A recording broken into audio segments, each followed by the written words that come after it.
ถ้ามาชมสถานที่โอ้นี่เป็นทุ่งนานี่ก็แม่นทุ่งนาใกล้ๆเฮาแต่ว่าตัวนี้เป็นสายยางสายน้ำสายท่ออ่าท่อน้ำสปริงเกอร์จ่ายน้ำเพราะว่าท่อก็มาไว้รับรองเฮ็ดปลูกบ่ว่าสิเป็นปลูกต้นไม้เนาะใส่กระถางต้นไม้อืมย่าวไปพูนเด้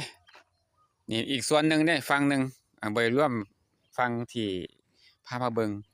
ก็นี่ต้นมะละกอลูกดกมะละกอลูกดกนี่เป็นพื้นที่วัดแจ้งแสงอุดมเนาะพื้นที่ตอนนี้ก็พามาชมสวนกล้วยพื้นนี้เป็นที่พื้นที่วัดเบิดเลยที่เป็นต้นไม้ดอกสัญญาสัญลักษณ์ดอกสัญญาเนาะก็สวนกล้วยแล้วก็แปลว่าพืชธัญญาหารสวนครัวนะไม้ดอกไม้ประดับปลูกไว้เบิดเลยนี่ทอเตรียมมาไว้แล้วตรงนี้ก็เป็นพระใหญ่องค์พระใหญ่นี่เราดูด้านข้างเนาะ